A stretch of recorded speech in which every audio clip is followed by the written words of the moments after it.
up. Why you doing all this bouncing? Because everybody gonna die. Yeah, like I hear, but who? Everybody gonna die. Why you bouncing Listen, for? everybody gonna die. You bouncing your ass Everybody and gonna shit. die. Looks like those words weren't just talk, because two OTF-linked rappers, Munna and O-Block's Youngin, were just gunned down miles from home. But that's not the wildest part. The man behind the trigger is now speaking out, and he's connecting their deaths all the way back to King Von's murder. So what does King Von have to do with all this? Let's break it down. The tragedy that shocked O-Block. The streets of Chiraq have been a war zone for ops and rival sets for years, with the drill music scene often reflecting, and some would say, gassing up, these deadly beefs.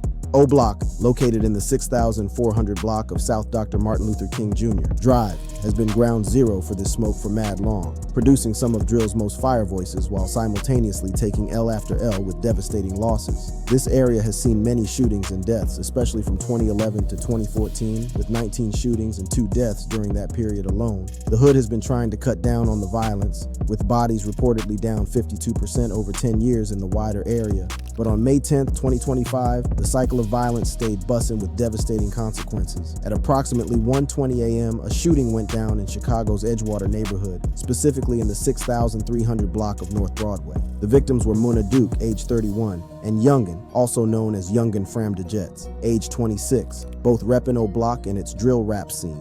A third victim, a 36-year-old man, caught a slug in the back but survived the attack. Let's get deeper into who these two men were before they got clapped. Munna, whose government name was reportedly Omar Cunningham, was a rising figure in Chicago's rap scene. He was known for his debut track 12 AM and had close ties to King Von, considering him a brother and part of Von's inner circle. In a wild plot twist, Munna had recently become a daddy, having a shorty with Fat Banks, the former partner of Thang, who was the late brother of renowned rapper Lil Durk. This complex web of relationships adds another layer to the already intricate tapestry of connections in the Chiraq drill community.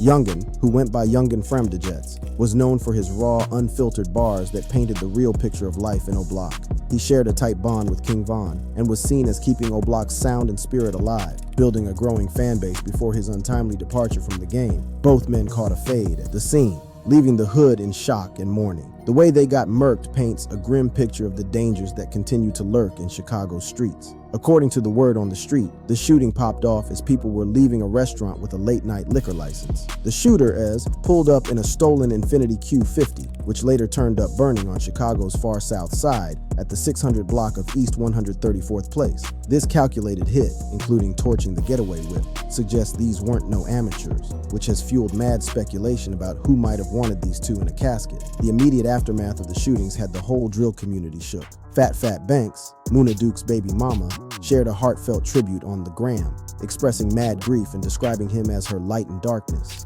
Her emotional post further revealed how deep this cut, stating, "You was the light to my darkness, I love you so much, baby. You know that I showed you that, and you know I was 10 toes no matter the situation."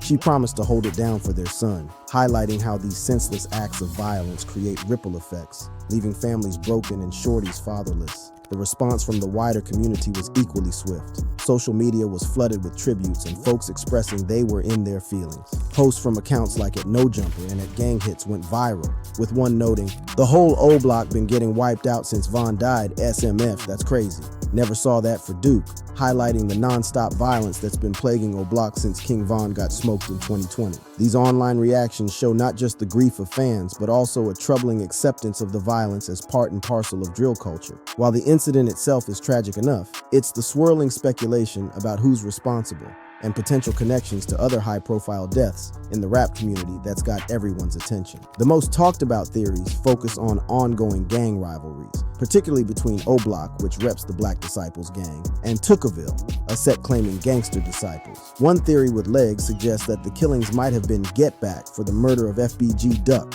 a major Tookaville rapper who got hit in August 2020. 6 O-Block members caught charges and got convicted in January 2024 for his murder, showing the deep beef between these rival sets. A YouTube video claims Munna and Youngin's deaths were straight up get back for FBG Duck, pointing to Tookaville or allies as likely the ones who pulled the trigger. This theory holds weight when you consider the history of tit-for-tat violence between these groups. Another wild development in this case involves the alleged reaction of ops to the deaths. According to a Reddit post, members of TW Tookaville have been trolling Munna Duke and Youngin's deaths with a brief video clip capturing someone saying, "Beans and bologna eye, put they ass up there, oh folks." This type of disrespect toward the deceased is unfortunately common in gang conflicts, often serving to escalate tensions further. Even more wild are the statements made by a figure known as 607 Unk in a video where he speaks on the murders. The situation, it happened late last night in Chicago. It was with Munna Duke and Youngin, you know. Oh, she didn't have advice, Lord.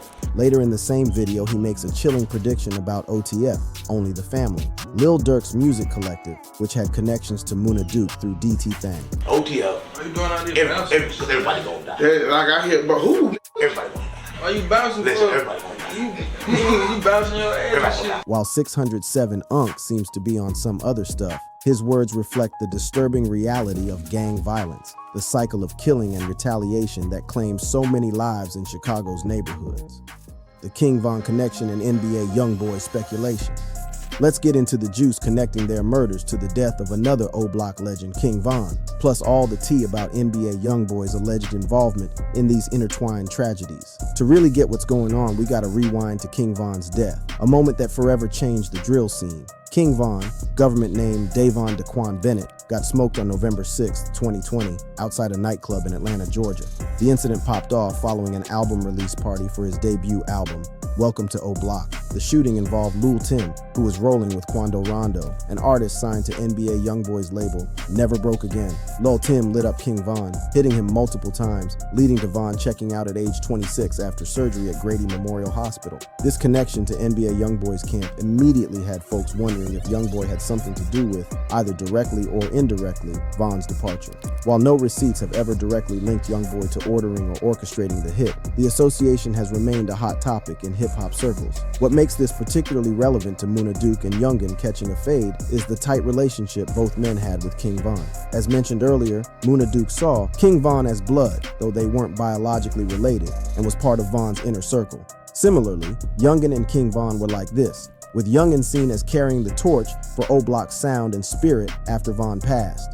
These connections have some fans theorizing that whoever was behind King Von's murder might have put the green light on Munna Duke and Youngin as part of an ongoing vendetta against O-Block figures. The question that naturally comes up is, does the killer of Munna Duke and Youngin know what went down with King Von? Based on research and how these conflicts are all interconnected, it seems highly likely. If the shooters are indeed from ops like Tookaville, as some evidence suggests, they would almost certainly be tapped into what happened to King Von, given how high profile his death was and what it meant within gang rivalries. Given the shared beef, especially with Tookaville, it's a safe bet the killer would know about King Von's death. King Von had smoke with FBG Duck, and his role in O-Block's conflicts would be common knowledge in these circles, especially for someone looking for get back. The community knowledge, as seen in drill rap and social media, suggests individuals involved in these conflicts stay up on past events. Thus, the killer seeking revenge for FBG Duck would likely be hip to King Von's role in death as part of the ongoing beef. Now, let's talk about the speculation surrounding NBA Youngboy's potential involvement in these deaths. The shooting went down on May 9th, 2025 in Chicago, with suspected gang-related motives, but NBA Youngboy isn't mentioned in reliable reports. Fan speculation about NBA Youngboy putting a bag on the victim's head seems cap based on current research. Nevertheless, the speculation stays buzzing,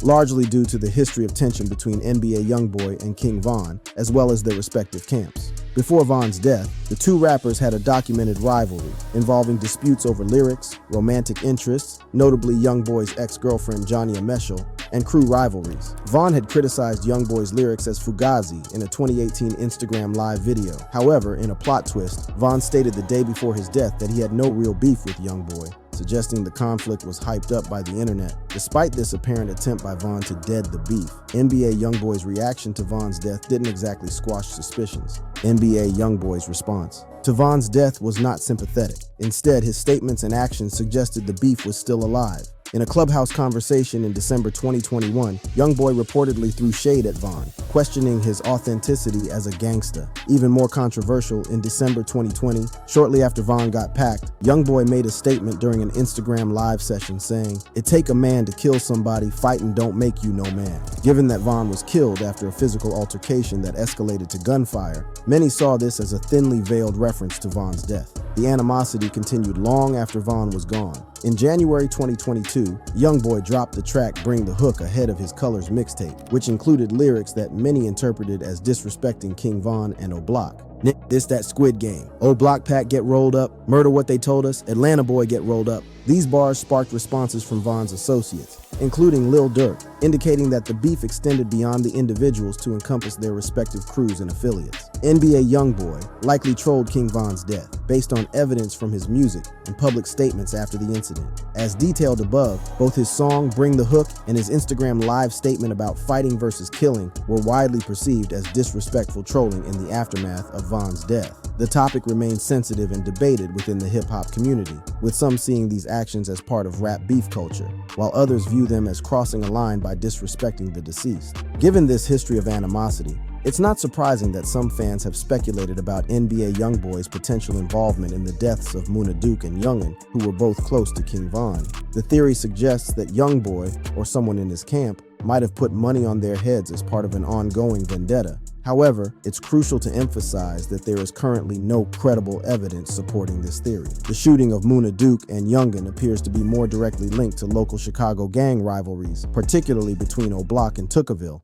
rather than an extension of the NBA Youngboy King Von feud. Moreover, NBA Youngboy's own location and activities at the time of Munna and Youngin's deaths would make direct involvement highly unlikely. As a prominent artist with a high public profile, any direct connection to such a crime would be mad risky. Furthermore, the method of the killings, a drive-by shooting in Chicago using a stolen vehicle later found burned, bears the hallmarks of local gang violence rather than a hit orchestrated by a high-profile figure from another city. Another crucial factor that weighs against NBA Youngboy's involvement is the timing. The deaths of Munna and Youngin occurred in May 2025, nearly 5 years after King Von's death. While beefs in hip-hop can certainly be long-lasting, the time gap between these events makes a direct connection less plausible. It seems more likely that the deaths of Munna and Youngin are tied to more recent and localized conflicts within Chicago's gang landscape. It's worth noting that these kinds of speculations are common in the aftermath of high-profile deaths in the hip-hop community, particularly those associated with gang activity. The interconnected nature of beefs, affiliations, and alliances creates a complex web that fans and observers try to untangle, sometimes stretching connections beyond what the evidence supports. In the case of Munna and Youngin, the most credible theory remains that their deaths are linked to local Chicago gang conflicts, particularly the ongoing feud between O-Block,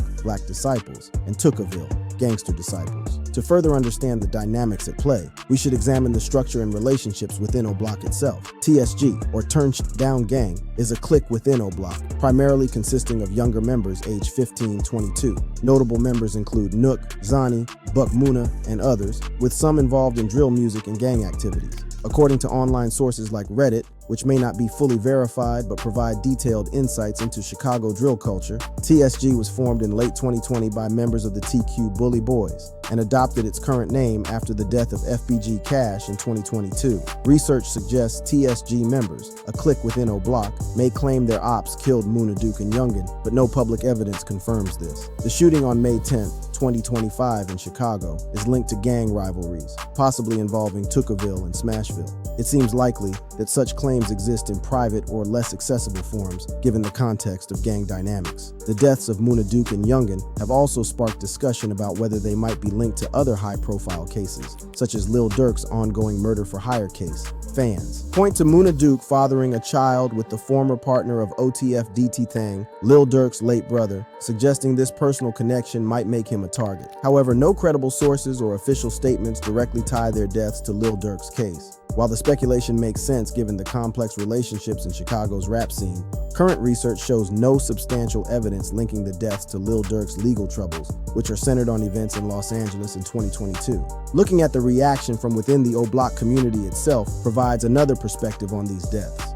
J-Hood, another O-Block native who has distanced himself from gang life, uses his platform, including YouTube, to warn others about its dangers. His statements often reflect on the cycle of violence and loss in O-Block, though no specific comment about Munna Duke and Youngin not going to heaven was found in recent searches. J-Hood's known stance against gang life, however, suggests he might comment on the moral implications of such lifestyles, which could be interpreted as a judgment on their fate. The aftermath and continuing investigation. The investigation into Munna Duke and Youngin's shooting jumped off immediately after the incident on May 10, 2025. Police hit the scene in the 6,300 block of North Broadway, marking off shell casings, showing they weren't playing about getting to the bottom of this. One of the key pieces of evidence is the stolen Infiniti Q50 the shooters used, which later turned up torched on the far south side. Video evidence has reportedly connected the stolen whip to the shooter, giving investigators something to work with. Despite these initial moves, as of May 11, 2025, no arrests have been reported, and whoever did the dirt is still in the wind. The burning of the getaway vehicle suggests these weren't no amateurs but experienced shooters trying to cover their tracks, a common tactic in gang-related hits that often makes solving the case harder. The Chicago Police Department hasn't dropped any additional statements beyond the initial findings, and searches of other major news outlets haven't turned up any updates on the progress of the investigation. The shooting has hit the community hard, both in the immediate area of the incident and within the broader context of Chicago's drill scene. The deaths of Munna Duke and Youngin add to the growing list of casualties in O-Block, further cementing its reputation as an epicenter of violence. As one social media post noted, "The whole O-Block been getting wiped out since Von died. SMF, that's crazy. Never saw that for Duke," highlighting the ongoing cycle of violence that has claimed numerous lives in recent years. The incident reportedly went down as people were leaving a restaurant with a late-night liquor license, suggesting that Munna Duke and Youngin were targeted in a public setting where many witnesses would have been present. This bold approach to the killings underscores how brazen gang violence in Chicago can be, where shooters often show little concern for potential witnesses or collateral damage. The shooting statistics for Edgewater, Chicago provide sobering context for this incident, showing a disturbing upward trend in violence. As of May 10, 2025, the area has already seen 9 people shot with 3 fatalities, including Munna Duke and Youngin, which surpasses the entire previous year when 6 were shot with only 1 fatality. This represents a significant increase from 2023's relatively quiet period with just 2 non-fatal shootings, and returns to levels worse than 2022, when 6 were shot with 1 death. These numbers highlight how the violence that claimed Munna Duke and Youngin's lives isn't isolated, but part of a concerning pattern of escalating bloodshed in the neighborhood. These numbers show an uptick in violence in the area in 2025, with more shootings and fatalities already recorded than in all of 2024. This trend is concerning, particularly given the efforts of community organizations to reduce violence in recent years. Despite O-Block's violent history, recent data suggests a decline in violence in the Woodlawn neighborhood, which includes O-Block. Bodies in Woodlawn have reportedly dropped by 52% over the past 10 years, with a 35% decrease in 2022 compared to the previous year, according to reports from Project Hood and other sources. This reduction has been attributed to community-based initiatives aimed at interrupting the cycle of violence. Project Hood, helping others obtain destiny, led by figures like James Highsmith, a former gang member, employs a violence impact team composed of local community members, many of whom are former gang members or have lost loved ones to gun violence. Their strategy focuses on preventing retaliation shootings, with team members showing up at hospitals after incidents to offer support and assess potential retaliatory risks. Highsmith has described violence as like a disease, emphasizing efforts to interrupt the transmission between individuals or groups. Another initiative, the Flip Team, Flatlining Violence Inspires Peace, works to change the trajectory of shootings by addressing root causes and fostering peace. Project Hood has also symbolically renamed O-Block as Opportunity Block to reflect their transformation efforts, aiming to shift the narrative from violence to community revitalization. These community-based approaches to reducing violence offer a glimmer of hope in an otherwise bleak landscape. However, the deaths of Munna Duke and Youngin demonstrate that significant challenges remain. The deep-rooted nature of gang conflicts, the allure of drill music as a potential pathway out of poverty, and the complex socioeconomic factors that contribute to violence all create formidable obstacles to lasting peace.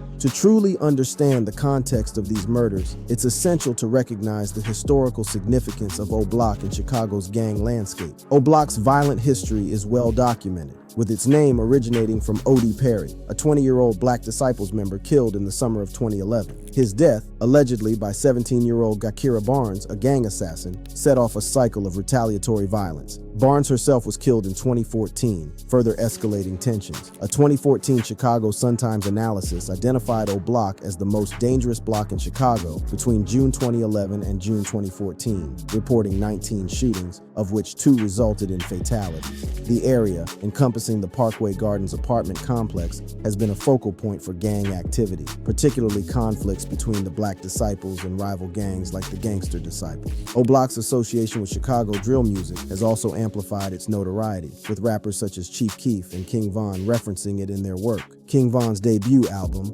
Welcome to O Block, further cemented the area's violent image, with a mural near Parkway Gardens commemorating him.